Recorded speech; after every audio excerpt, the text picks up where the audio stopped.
আসসালামু আলাইকুম। ৫ আগস্টের অভ্যুত্থানের নায়কেরা কেন একের পর এক হামলার শিকার হচ্ছেন?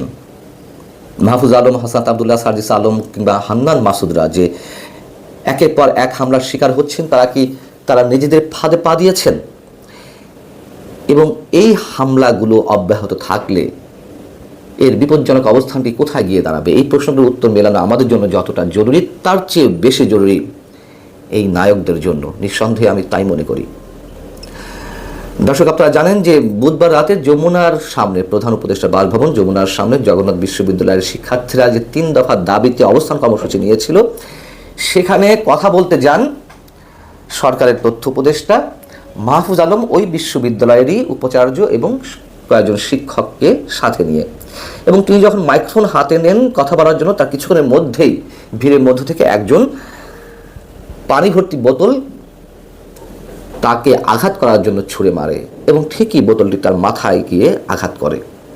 আমরা নিঃসন্দেহে, নিশ্চিতভাবে, স্পষ্ট ভাষায় এই হামলার তীব্র নিন্দা জানাই। এটি অবশ্যই হামলা। পানির বোতল ছুঁড়ে মারা একজন মন্ত্রী পদমর্যাদার ব্যক্তির উপরে বা উপদেষ্টার মাথায় নিঃসন্দেহে আমরা কেউ এটি সমর্থন করি না। কিন্তু কেন করা হলো, কেন এমনটা হচ্ছে প্রশ্নগুলোর উত্তর তাদেরকে মেলাতে হবে। এবং এই ঘটনার পরে তথ্য উপদেষ্টা মাহফুজ আলম তার তাৎক্ষণিক প্রতিক্রিয়ায় যা বললেন তা হচ্ছে, উদ্দেশ্য প্রণোদিতভাবে একটি চক্র তার উপর আক্রমণ করেছে, আন্দোলনে একটি পক্ষ ঢুকে সাবোটাজ করার চেষ্টা করছে। তারা কারা, তাদের নাম তিনি বলতে চাননি। এবং তিনি বলতে চেয়েছেন যে তিনি বিশ্বাস করেন যারা তার উপর হামলা করেছে তারা জুলাই যোদ্ধাদের কেউ নয়। আন্দোলনকারীদের মাঝ থেকে যারা হামলা করেছে তাদের রাজনৈতিক সংশ্লিষ্টতা খুঁজে বের করতে হবে, এই হচ্ছে তার বক্তব্য। এখন বিষয় হচ্ছে যে এই হামলাটি করেছে, আপনারা দেখেছেন ফুটেজটি, বিভিন্ন চ্যানেলের ক্যামেরায় এটি ধরা পড়েছে। ক্যাপ পরা, হ্যাংলা পাতলা করে একটি ছেলে পানির বোতল ছুঁড়ে মারছে এবং এত স্মুথলি পানির বোতলটি উল্টো করে ছুঁড়ে মারলো, তার যে নিশানা তাতে অবাক হতেই হয়। বোঝা যায় যে এটি সাধারণ কোনো শিক্ষার্থী নয়। শিক্ষার্থী তো বটেই, কিন্তু প্রশ্ন হচ্ছে যে এই কাজটি করলো এবং মাহফুজ আলম যাকে উদ্দেশ্য করে বা যাদেরকে উদ্দেশ্য করে কথাগুলো বললেন, এর জন্য দায়ী করলেন, এমন একটি অবস্থায় থেকে আওয়ামী লীগ, যুবলীগ, ছাত্রলীগ, নিষিদ্ধ ঘোষিত ছাত্র সংগঠন ছাত্রলীগের কেউ হওয়ার সম্ভাবনা রয়েছে। এবং সেই ছেলেটি পুলিশের পাশে থেকেই বোতলটি ছুঁড়ে মেরেছে। পুলিশ যখন তার কাছে কৈফিয়ত চাচ্ছিল, সে বলছে কি করবে, আমার কি করবে? অন্তত নিজেদের মধ্যে ছাড়া এরকম সাহস কারো হওয়ার কথা নয়, এটি আমাদের প্রাথমিকভাবে মনে হয়। আমি বলছি না যে ছাত্রলীগ, আওয়ামী লীগ, যুবলীগের কেউ হবে না, কিন্তু বাস্তবতা এটি যে যা কিছু ঘটছে সব কেষ্ট ব্যাটাই চোর। আওয়ামী লীগ, যুবলীগ, ছাত্রলীগের উপর দোষ চাপিয়ে দেওয়ার চেষ্টা চলছে, কিন্তু এতে সমাধান মিলবে না, নিশ্চিতভাবে মিলবে না যদি তারা জড়িত না থেকে থাকে। আমরা দেখলাম যে অপারেশন ডেভিল হান্টের সময় গণহারে সব আওয়ামী লীগের সঙ্গে সংশ্লিষ্ট নেতাকর্মীদের আটক করা হলো।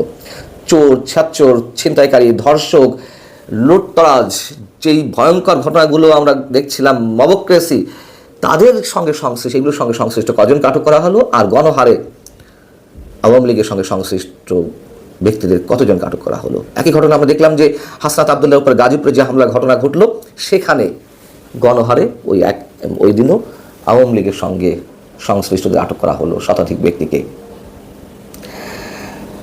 মাহফুজ আলম শুধু নয়, হাসনাত আবদুল্লাহ বা হান্নান মাসুদ, সার্জিস আলমদের উপরেও এ ধরনের ঘটনা ঘটেছে।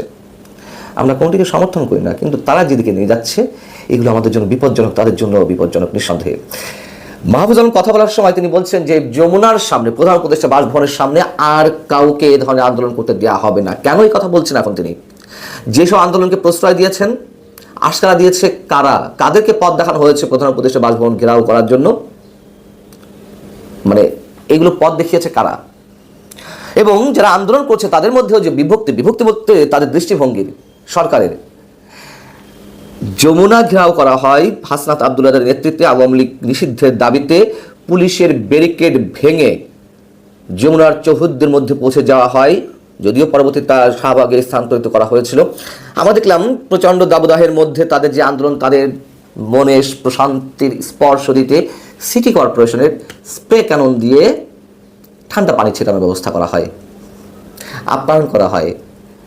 আর অত্যন্ত যৌক্তিক দাবিতে জগন্নাথ বিশ্ববিদ্যালয়ের শিক্ষার্থীরা যে আন্দোলন শুরু করলো, তাদের যে যৌক্তিক যে 3 দাবি, একটি হচ্ছে তাদের যে আবাসন সংকট সেগুলো সমাধান না হওয়া পর্যন্ত 70% আবাসন ভাতা দিতে হবে। দ্বিতীয়ত হচ্ছে তাদের যে প্রস্তাবিত বাজেট এই অর্থ বছরে সেটি কাটছাট ছাড়াই মেনে নিতে হবে, এবং তাদের যে দ্বিতীয় ক্যাম্পাস সেটি খুব দ্রুতই পরবর্তী যে একনেক সভা সেই সভাতে অনুমোদন করতে হবে। এর একটি কি আমরা অগ্রহণযোগ্য বলতে পারি? অথচ সেই আন্দোলনে পুলিশের টিয়ার গ্যাস, সাউন্ড গ্রেনেড নিক্ষেপ, লাঠিচার্জ দেখলাম, লাঠি পেটানো। অন্যদিকে অন্য আন্দোলনকারীদেরকে আপ্যায়ন করা হয়, সরকারের পৃষ্ঠপোষকতায় এই আন্দোলনগুলো চলে। এই যে দ্বিমুখী আচরণ, অথবা কথায় কথায় বঙ্গভবন ঘেরাও, সচিবালয় ঘেরাও, কারা দেখিয়েছে এই পথ? যখন তারা করে তাদেরকে কিছু বলা হয় না, অন্য কেউ করলে আমরা বলছি না এগুলো বৈধ, অবশ্যই সবকটি অগ্রহণযোগ্য, কিন্তু তাদের যে দৃষ্টিভঙ্গির বিভক্তি সেই ক্ষেত্রে আমরা এই প্রশ্নগুলো তুলছি। মাহফুজ আলমের উপরে হামলার ঘটনায় জাতীয় নাগরিক কমিটির হাসনাত আবদুল্লাহ, সার্জিস আলম কিংবা সদস্য সচিব আক্তার হোসেন তীব্র প্রতিক্রিয়া ব্যক্ত করেছেন। তিনি বলেছেন যে আপনাদের ছাত্রদের উদ্দেশ্যে বলছেন, আপনাদের প্রতিনিধিত্বের দাবি বলেই তিনি আপনাদের কাছে এসেছেন, কিন্তু এ ধরনের উগ্র হঠকারী আচরণ ভবিষ্যতে কোনো ইতিবাচক ফল বয়ে আনবে না। অবশ্যই বয়ে আনবে না, সে বিষয়ে তো কথা বলছি, এবং তাদের জন্য নিশ্চিতভাবে বয়ে নিয়ে আসবে না তারা যে এই ধরনের কার্যকলাপ আমাদের সামনে উপস্থাপন করছেন। শিক্ষা উপদেষ্টা পরিবর্তন করা হলো, ডক্টর ওয়াহিদুদ্দিন মাহমুদ শিক্ষা উপদেষ্টা দায়িত্বে ছিলেন, সেখান থেকে তাকে সরিয়ে আনা হলো সিআর আবদাল। তাদের খুব কাছের মানুষ, প্রধান উপদেষ্টা খুব কাছের মানুষ। কেন তিনি এগুলোকে অ্যাভয়েড করলেন? শিক্ষার্থীদের দাবি অ্যাভয়েড করে তিনি চুপচাপ বসে থাকলেন। মাহফুজ আলম কেন গেলেন? সিআর আবদার কোথায় ছিলেন? এবং হাসনাত আবদুল্লাহ বা সার্জিস আলমরা বলছেন যে উপদেষ্টারা বসে থেকে ছাত্রদের সামনে ঠেলে দেয়, কেন দেয়া হচ্ছে? ছাত্রদের সামনে ঠেলে দেওয়া হয় এই কথাটাও বা আমরা কেন বলবো? তখন আমরা দেখছি যে হাসনাত আবদুল্লাহ বক্তব্যটি বলেনি, তিনি বলছেন যে অন্তর্বর্তী সরকারের আচরণ সন্দেহজনক, সকল জনদাবির সম্মুখে ছাত্র উপদেষ্টাদের ঠেলে দিয়ে সংশ্লিষ্ট মন্ত্রণালয়ের উপদেষ্টারা নিজেদের দায়িত্ব এড়িয়ে যাওয়ার প্রবণতা স্পষ্ট। প্রথম প্রশ্ন হচ্ছে, কেন আপনারা যান যারা ছাত্র প্রতিনিধি হিসেবে সরকারে রয়েছেন তাদের মন্ত্রণালয়ের বাইরের বিভিন্ন বিষয়ে কেন নাক গলাতে যান? দ্বিতীয় কথা হচ্ছে, মেনে নিলাম যে উপদেষ্টারা এক মন্ত্রণালয় থেকে অন্য মন্ত্রণালয়ের হ্যান্ডেল করতেই পারেন, যুক্তির খাতিরে ধরে নিলাম বা তর্কের খাতিরে, কিন্তু সরকারের বিভিন্ন পর্যায়ে মধ্যস্থতাকারী হিসেবে হাসনাত আবদুল্লাহরা কেন ছুটে যান? এই হাসনাত আবদুল্লাহকে দেখেছি না, সার্জিস আলম দেখেছি না সরকারের বিভিন্ন বিষয়ে নাক গলাতে, বাম হাত ঢুকাতে? তারা গিয়ে সরাসরি উপস্থিত হন। উপদেষ্টারা তাও তো যেতে পারেন, তারা কোন এখতিয়ারে যান? এগুলো সিলেক্ট মাস্তানি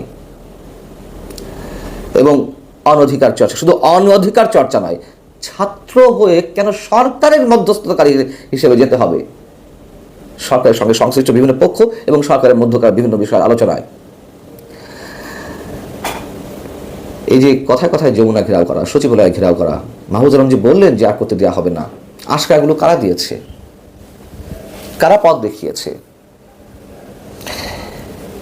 এই জন্য বলছিলাম যে এই প্রশ্নগুলো উত্তরগুলো মেলানো জরুরি, তাদের জন্য জরুরি, আমাদের সবার জন্য জরুরি।